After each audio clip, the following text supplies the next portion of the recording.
guys may have seen this on PBS. Okay, here we go.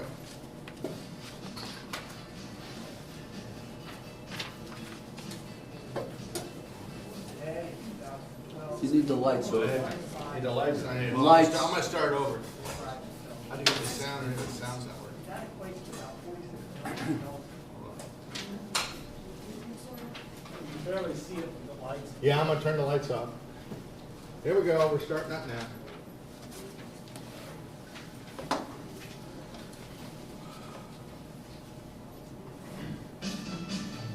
You all hear it?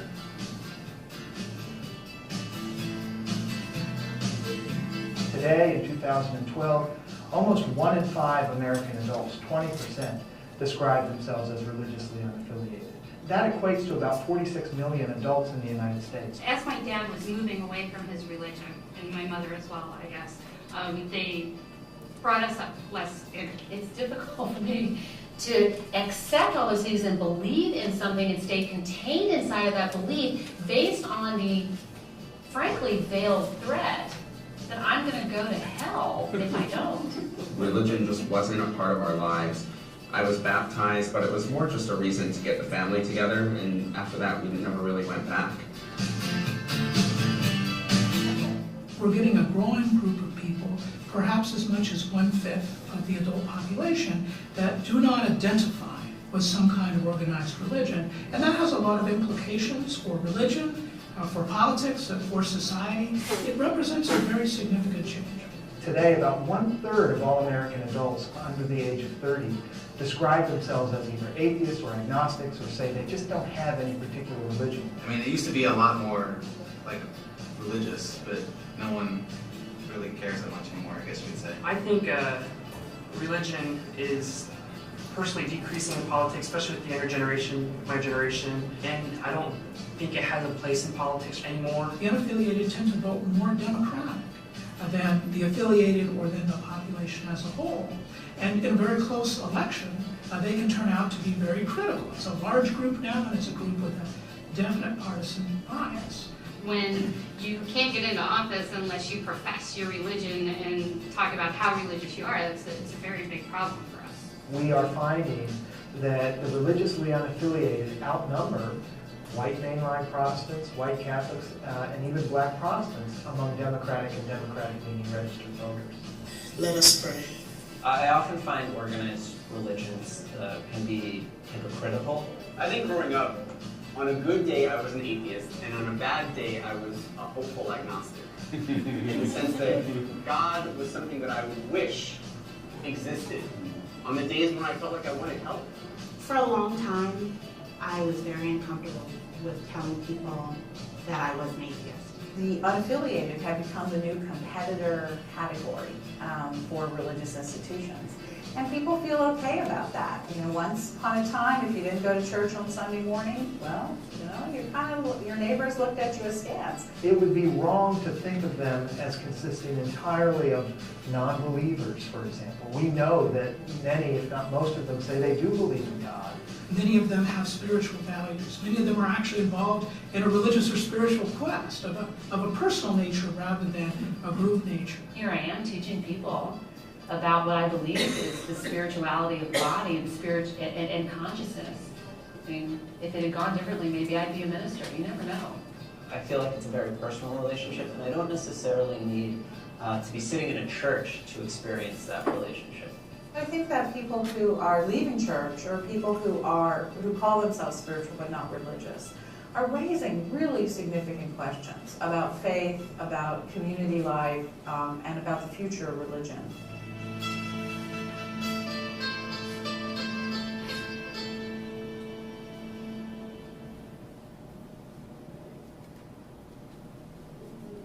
Okay. Can everybody hear me? Yes. Yeah. Kidding. See if this works. President Barack Obama, inaugural address, January 20, 2009.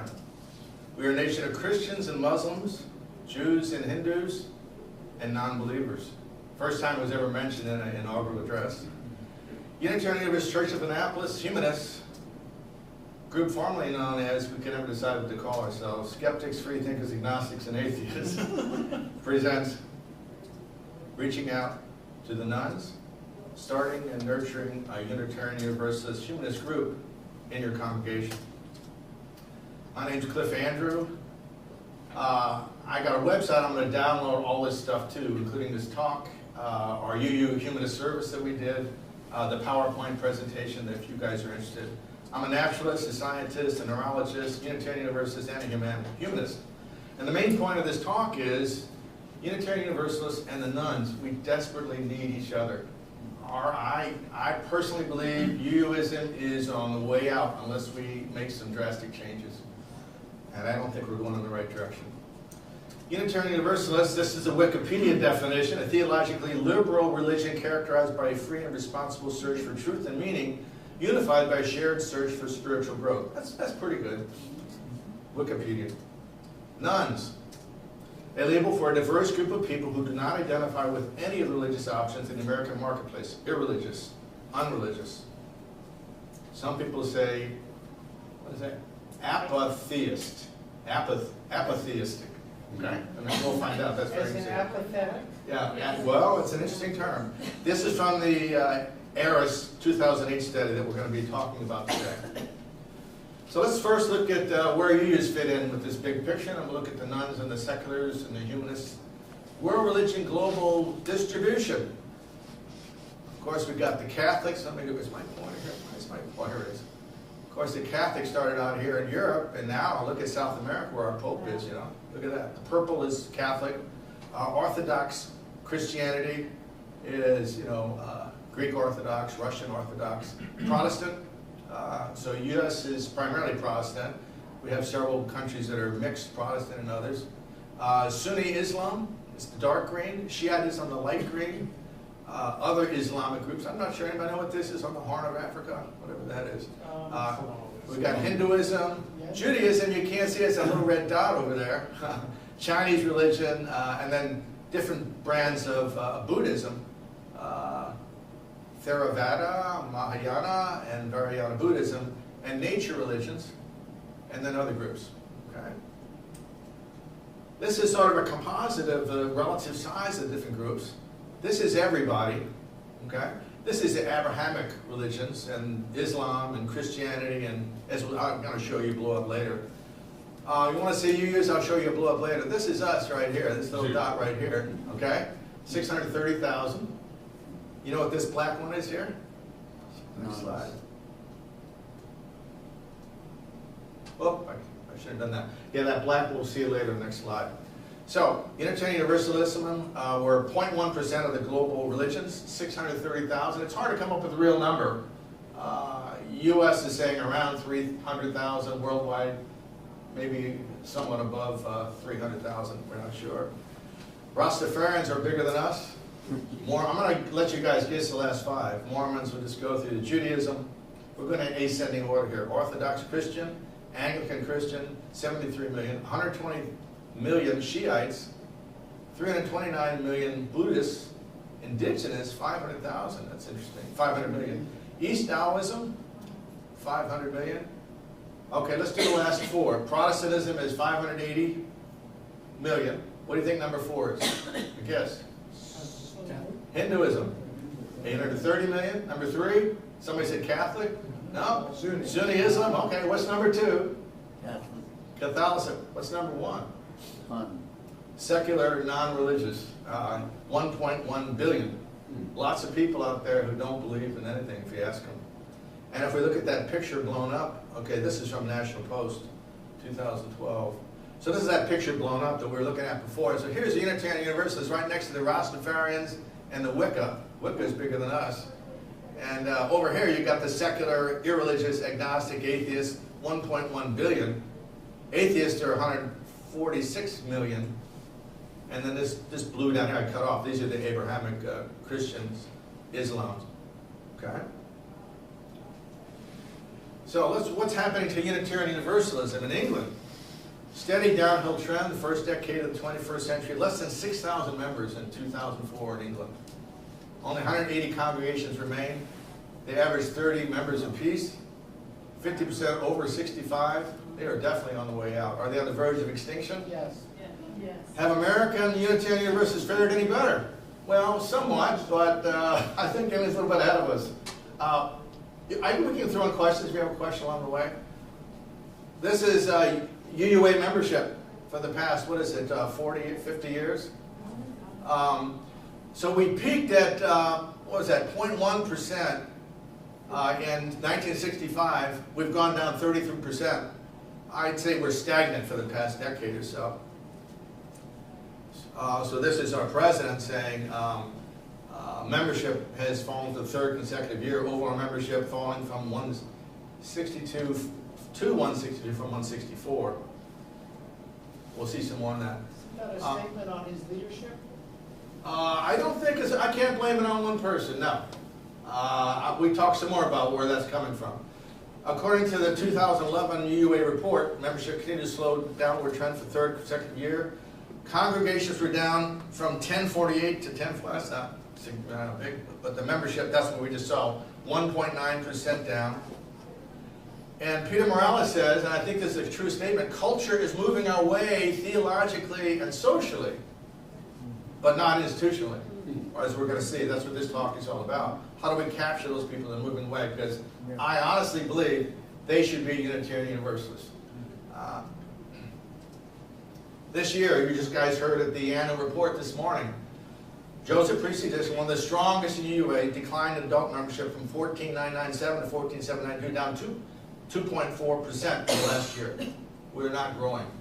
Why not? We should be. We're losing our youth. Okay. But no one else is growing either. So this is what I just said. Richard Speck has this in the annual report that y'all received with this. Should we be concerned? Heck yes. What can be done? Well, that's where the nuns fit in. We've got to do something.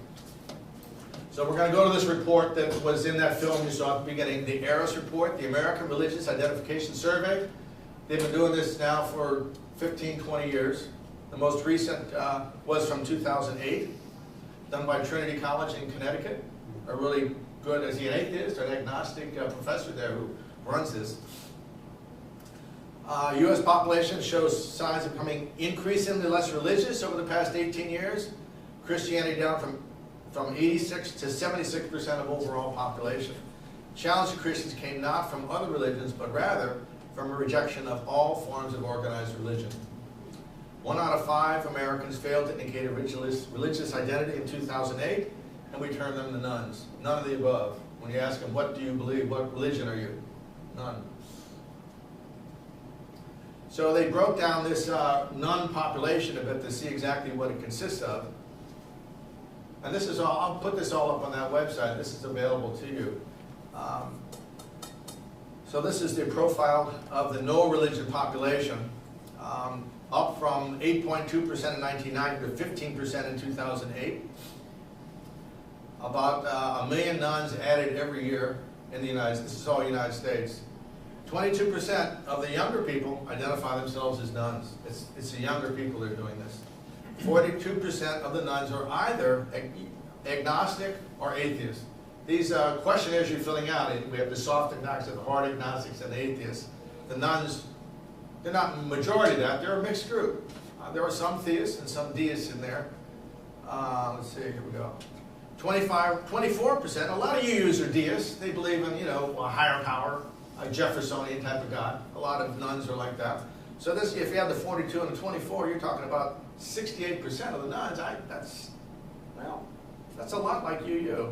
A lot more like UU than any other religion in the United States. 12% are atheist, 10% believe in no personal God, and 12% are deists or believe in a higher power.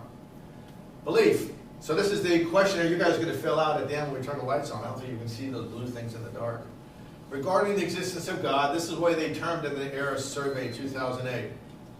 There is no such thing. That's an atheist. Overall, United States, they had 2% answer that way. 7% of the nuns, so 3.5 times nuns over the U.S. adult population. There's no way to know. That's a hard agnostic. 19% of the nuns compared to 4% of the general population. I'm not sure. That's a soft agnostic. A lot of UUs are soft agnostics, I don't know. I'm not going to blame anybody else. I don't have to be like Richard Dawkins and, you know, say you're stupid if you're not an atheist, but I don't know, I'm not sure. A lot of the nuns are that. Higher power, no person of God, deists. Look, when you add up all those, that's where you get that 42% of the top three, and then 24 makes it what, 66% something, 2/3 of them. I think those 4 categories is pretty much where UUs are. Now we do have some, you know, some people that use are theists. Not many, but there are some, and we have to think about you. We accept everybody. You'd be surprised, it's fairly high. Well, no, and not the surveys I've done. Not just in our church, not in Annapolis, and not here at JPD. Maybe we're a select population. How high do you think it is? Theists? Oh, it's probably, I think the UU world is in the 40%. 40%? Okay. When you include the Christian Unitarians, Yeah. quote unquote, and the theists. I didn't go to the opening program this morning, but I understand there's definitely a move amongst the UU to go out after the theists and bring them in. I think it's a mistake. I think we should open up to everybody, but I don't want to do that at the rejection of the nuns. If the nuns show up to service and you're praying and singing and, you know, too much theist stuff in it, they're going to be turned away. So, I don't know. We'll see. We'll talk about the options here. And there was 6-7% that didn't put anything down. Those are the nuns of the nuns, I guess. Nuns of the nuns. So that's all ARIS 2008. Okay, demographics, and this is the interesting thing. The nuns are pretty much UU in demographics. Do you think that human beings, as we know them, developed from an early species of animals? Definitely, nuns 33%, U.S. population 22%, probably 28 versus 21. Probably not.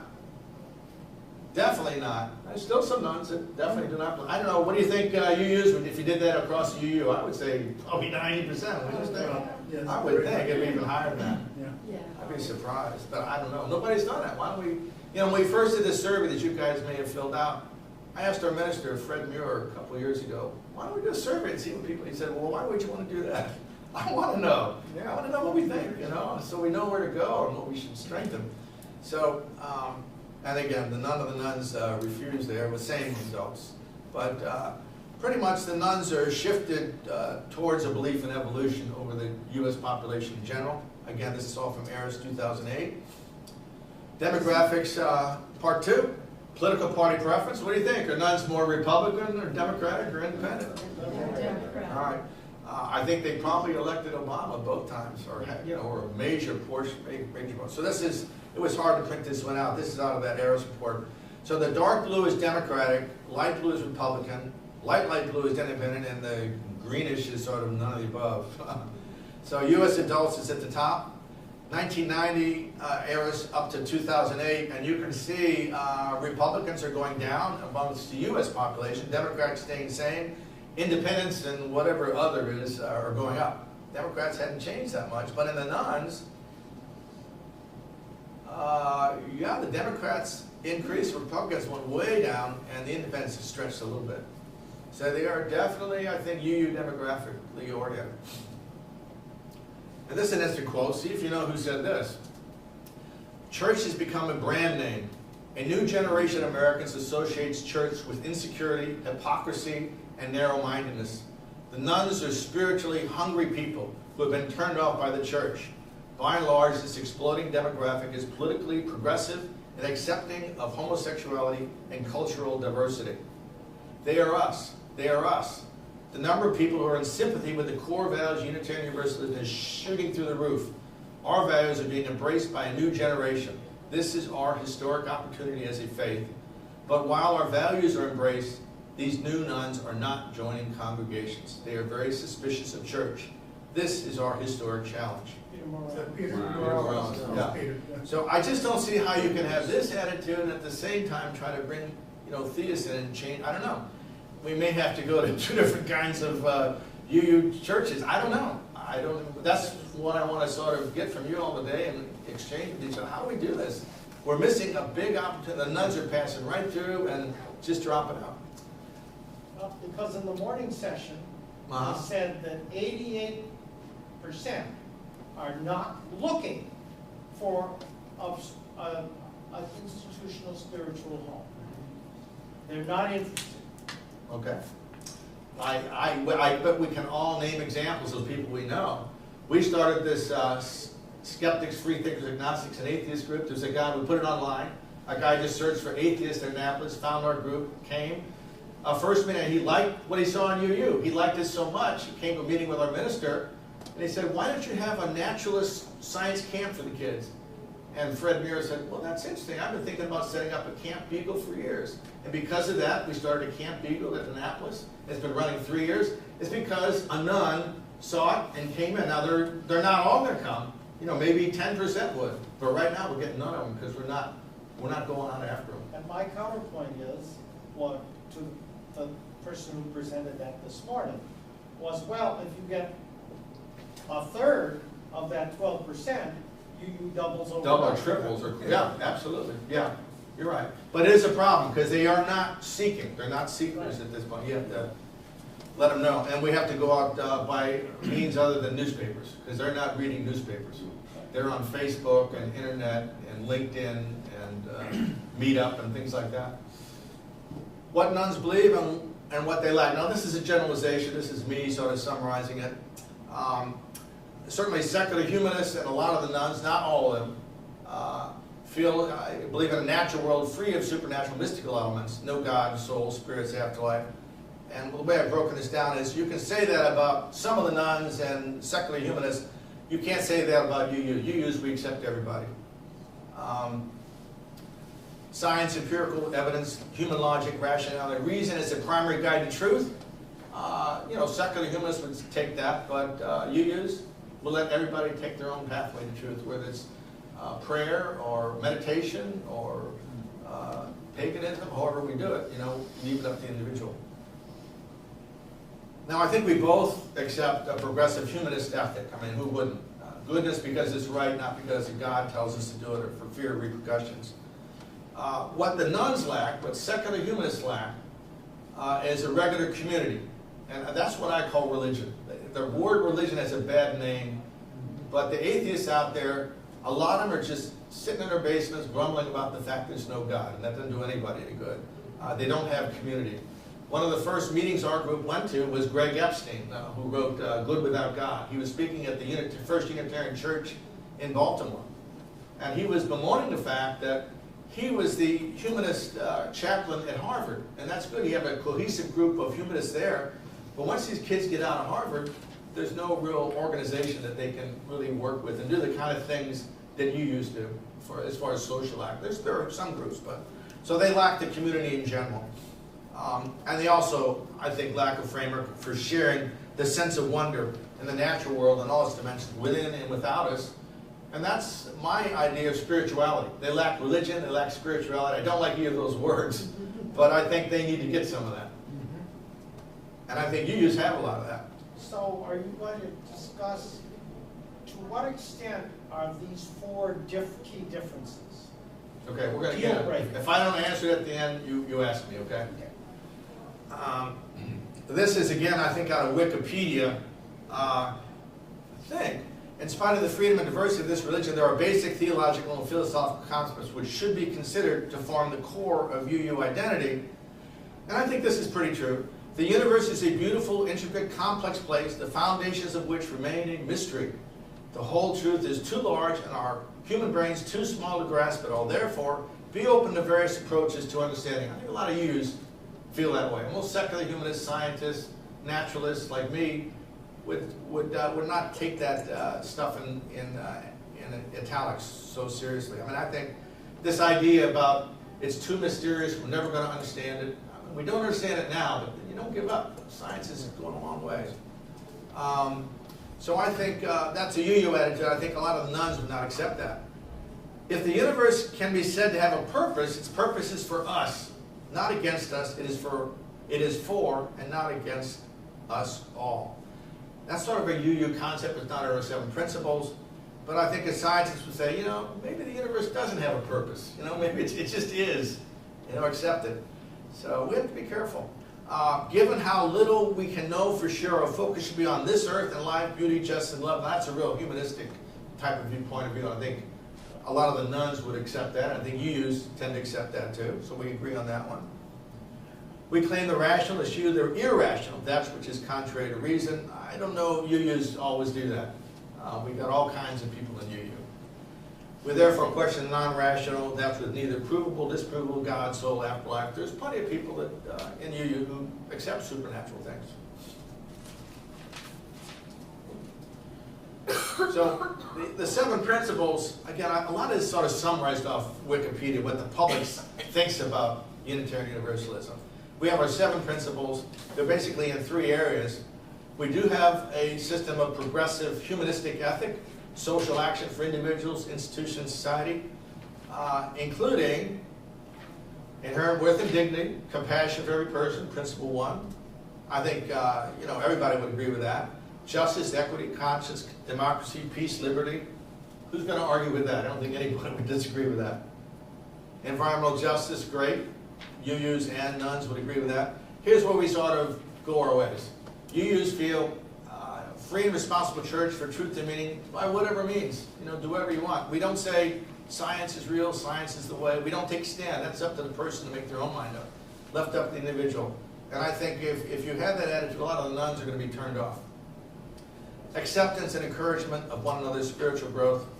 Again, specific accepting the individual. We have strict things on, morals and ethics, but nothing about how you get to truth and how you find your own spiritual pathway. Was anybody here at this? Yeah. This was the first time that 20,000 secular humanists gathered in one place. It was the Reason Rally in Washington, D.C. last year. They got burned out so much they didn't do it again. I don't know why they don't do it every year. I guess it was too hard to put together. Was UU there? No UU, no humanists were there. Now, Mary, you said what?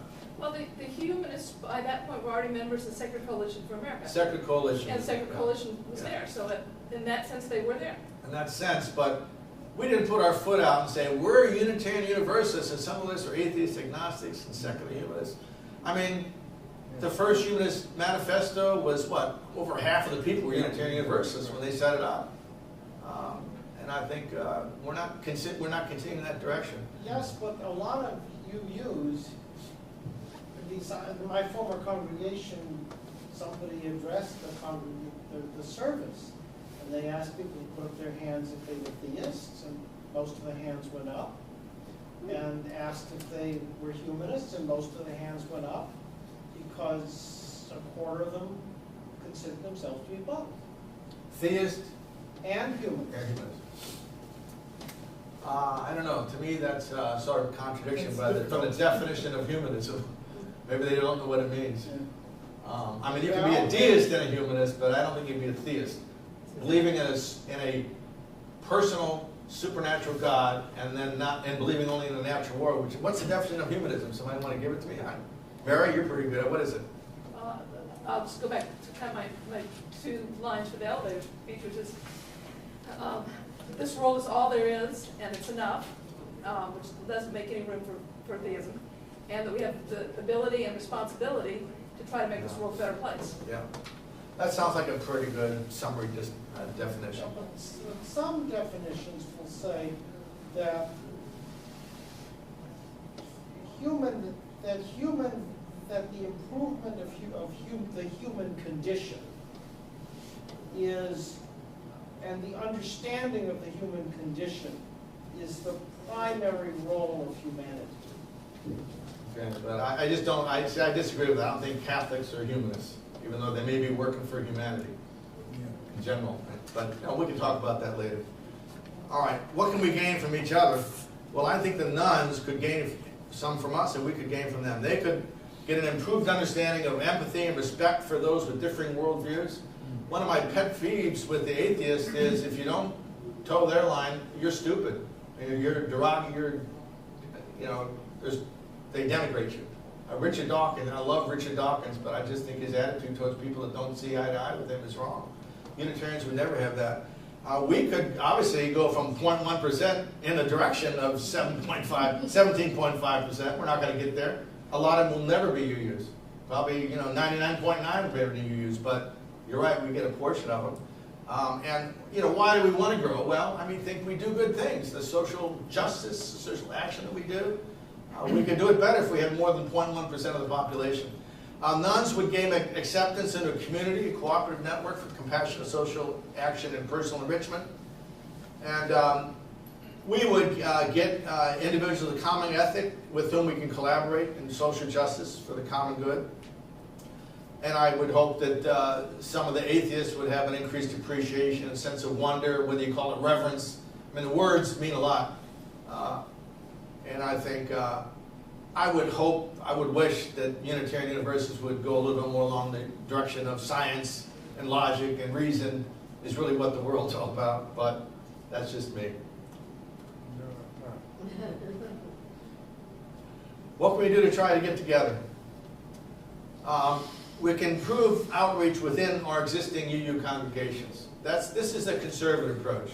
But I would like to see us, I don't see us doing this, but I would like to see us modify our framework a bit.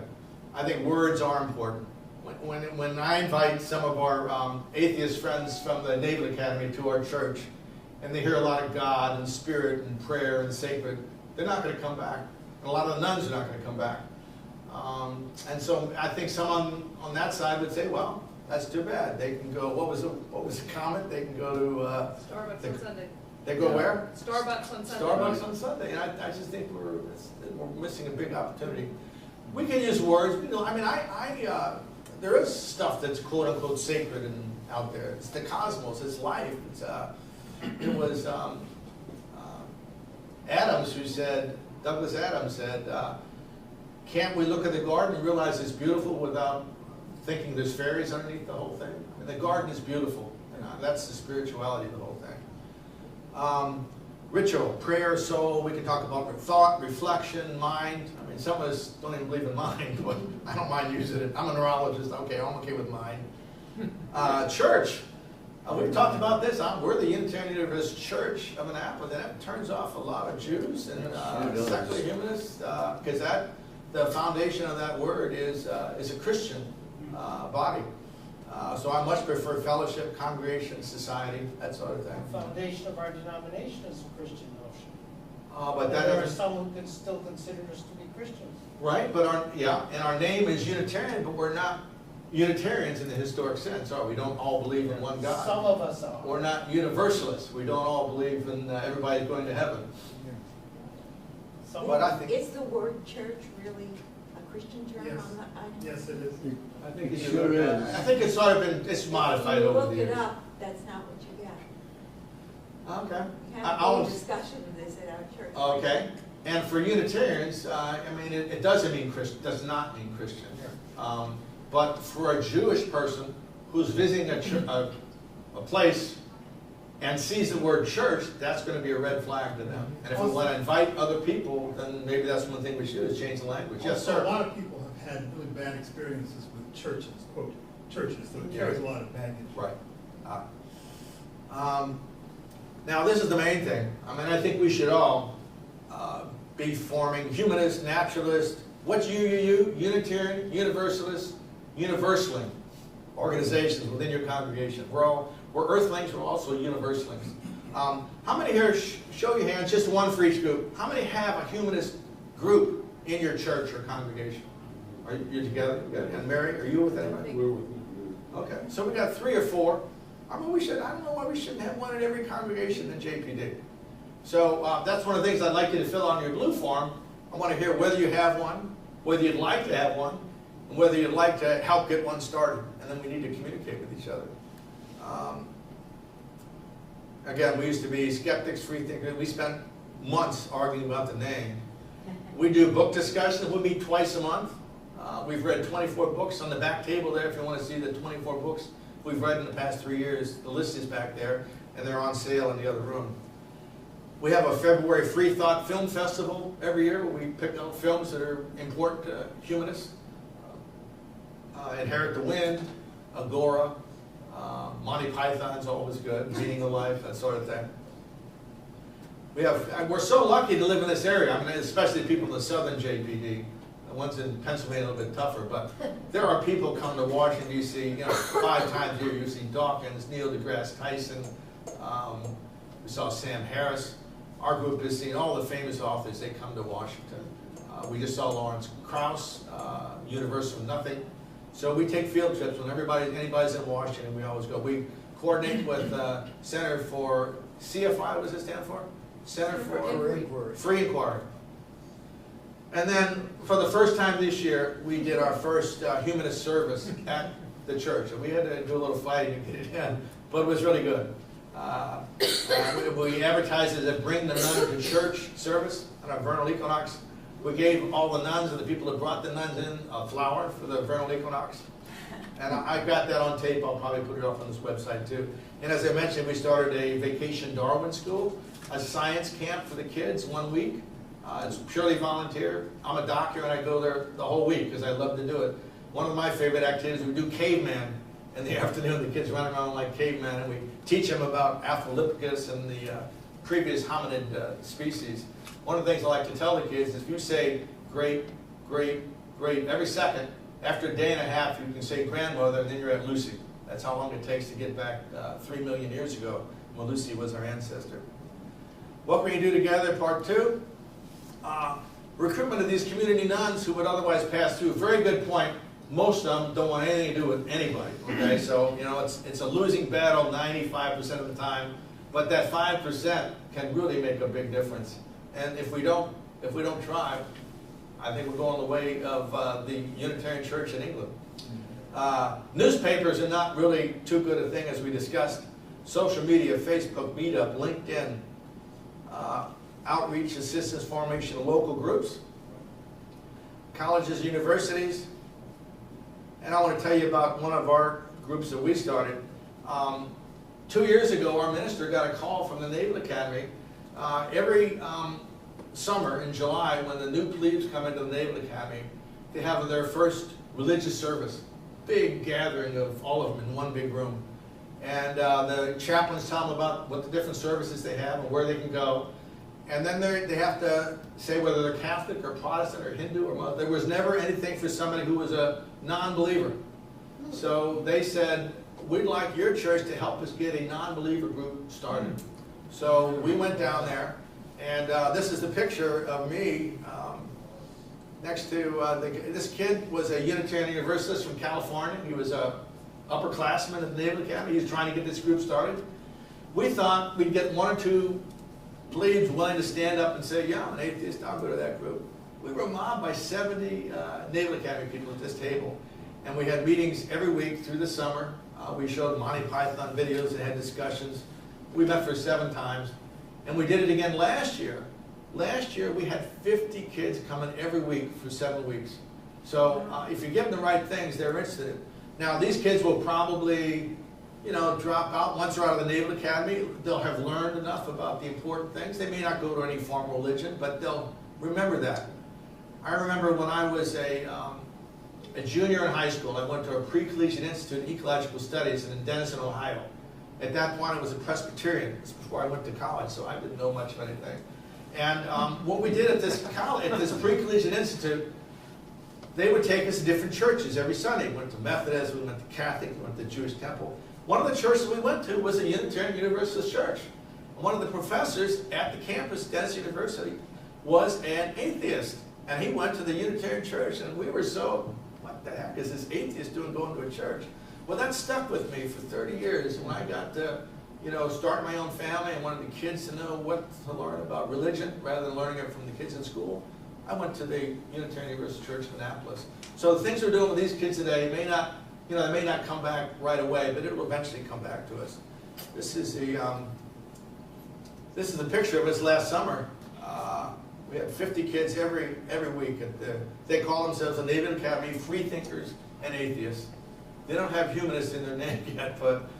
And what are you wearing in those yellow shirts? Oh, they designed their own shirt that says Naval Academy Freethinkers and Atheists. So I bought one of their T-shirts. What can we do to put it together? 3. This is where it gets a little complicated.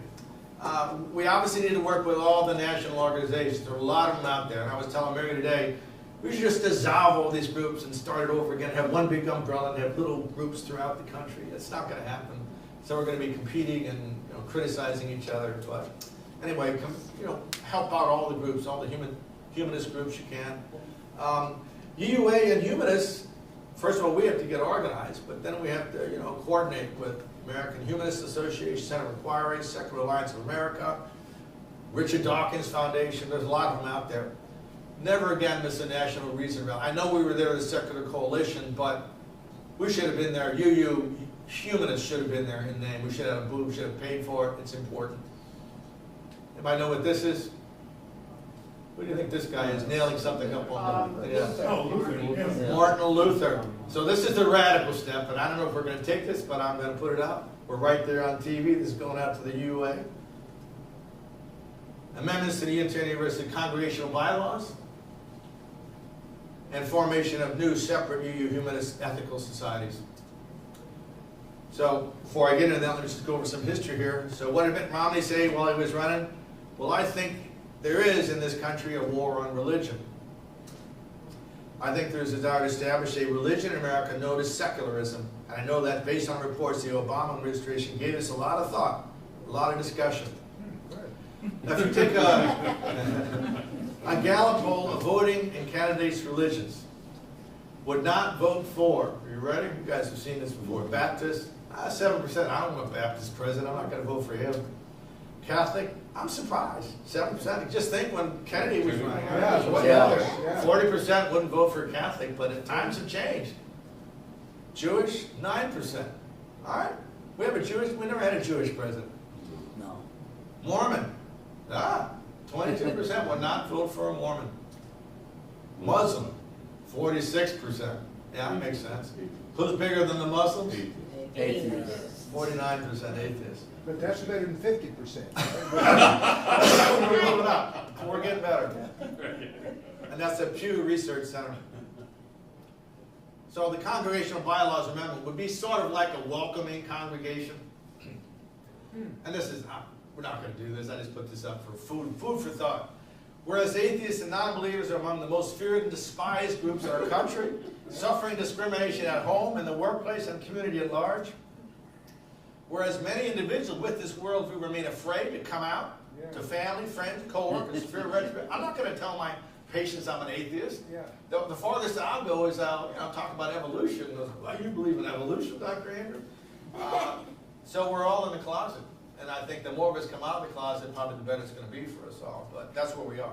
Whereas rejection of supernatural belief results from a natural development and logic coming from within. Whereas the only publicly proclaimed atheist United States congressman, last year I had is, now I have to say has been, a Unitarian. You ever know who he was? Yeah, Pete Stark. Pete Stark got beat this last time, so no more atheists in there. In fact, the funny thing, I should have put this in the talk this year, there was this really attractive woman from Minnesota, I forget her name. She was out there as a nun, a non-believer, but when the press got to it, she backed off. At least Pete Stark was saying, I'm a Unitarian, I'm an atheist, I'm out there. So she will not, she won't come out and say it. I think she's afraid she'd get kicked out if she admitted that she was an atheist or an agnostic or whatever she is, humanist.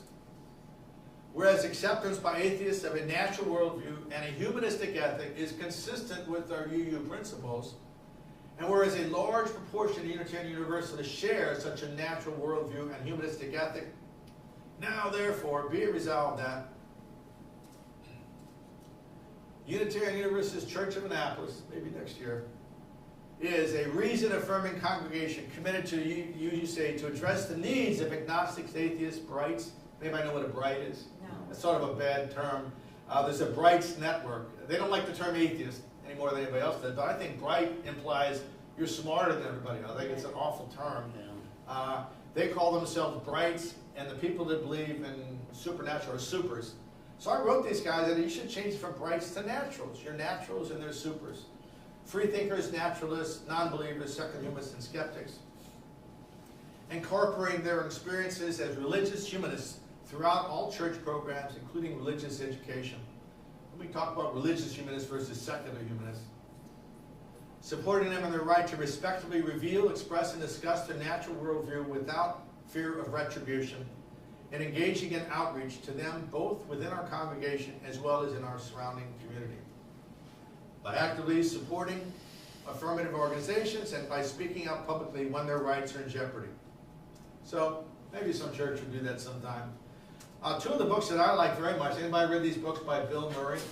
He's a former minister of River Road Unitarian Universalist Church, retired, moved to Anne Arundel County, so he now goes to Annapolis Church occasionally. And he's a valuable resource. We've had him come by our humanist group to discuss both these books. If there's one book out of the 24 I'd recommend, I'd take this one on the left, Reason and Reverence. The term he uses is religious, humanistic, naturalist. It's a mouthful, but it's interesting. And then his most recent one is Becoming More Fully Human. And we got both books on sale out there, 10% off, I think like 16 bucks a piece. So, anyway. So if we were to, the Washington Ethical Society is a member of the JPD, the UU congregation. But if you go to the website, there's no mention of Unitarian Universalists on the website. That's interesting. So to form something, look at that, look at what Bill Murray's talking about. Those Well, are the they books. have 148 members. Doesn't that imply that there just aren't huge numbers out there? Or do you think that There are huge numbers out there, just not coming to church on Sunday to do the things. Washington Ethical Society doesn't have the barriers you have. Okay, let me ask you 3 questions, you ready? Are they on Meetup? Are they on Twitter? I'll bet they're not. I'll bet they're not on Facebook. I'll bet they're not on any of these media, social media that the young people do. They're advertising the old people in Washington. So you think that for them, it's a problem of communicating, not I don't actively communicating? I don't know. I'm not willing to give up and say, that's it. Unitarian Universalism is dying, and people are becoming nuns, and they're just going to drop out. They're not going to get together and do things together. But I don't know what the answer is. But you're a scientist, so you believe in verification. In So what? don't you think that there should be a couple places where they do experiments to test the validity of your theory? You got a place we can do it in? Well, wouldn't that be the logical place to start? Where?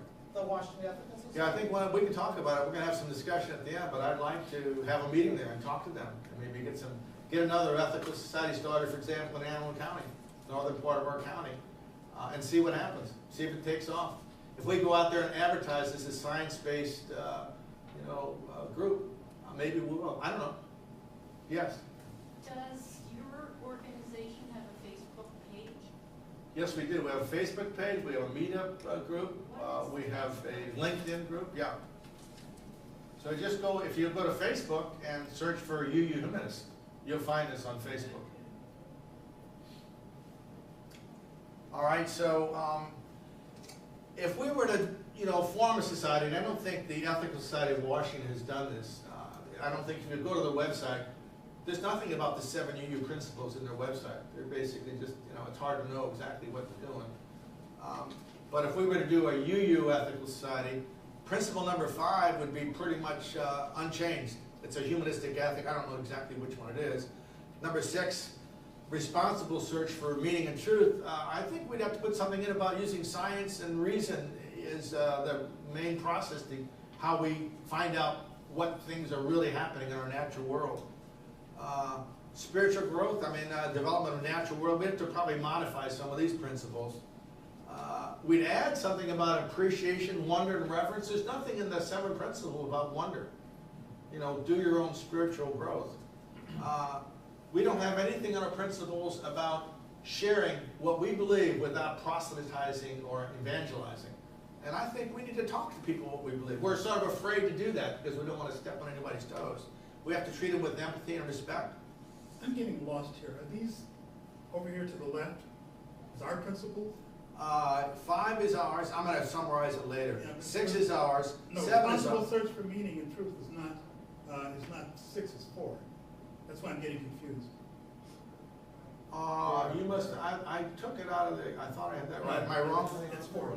All right, well, I got the numbers wrong. I'm Okay, sorry. all right. Yeah, 5, 6, and, that's because in the new system there's 10 of them. But, 5, 6, and 7 are the old ones. 8, 9, and 10 are new ones that are not in there. We'd have to change some of the language, and we'd outreach to all these groups, including the nuns. So the principles would be a modification of number 4, all right? That's what you're talking about. With science, reason, and logic in a free and responsible search. Acceptance and encouraging one another, that's number 3 now, right? Development now, free of supernatural mystical elements. I mean, UUs are not going to do this. I can't go to my Annapolis church and say, we're going to change our principles. They're not going to do it. But if an ethical society of Washington can be out there, then we should be able to start a UU congregation that has some of these other things added in. Appreciation of wonder, reverence for the natural world. That's not in any of our principles now. That's sort of spirituality. Respect for the independent web, that doesn't get changed at all. That's number 7. Inherent worth and dignity, that's wonderful. No problem with that one. No problem with global community peace and conscious democratic process, that's good. And share a worldview, that would be a new one. And talking about a community, that's basically what our religion is the community. Our religion is not believing in a supernatural, it's having a community where we do things together. So that's the sources I used. Those are the citations. I'm going to try to put it up on this website. Grab some cards back there. I have all this up there. But we can have some time. We've got about a half hour. We can talk about anything you want to. And I want to turn the lights on so people can fill out these. Why don't we take about 5 minutes to fill out the evaluation forms, and then we'll have some open discussion about it. I want to see what your thoughts are about where you are and what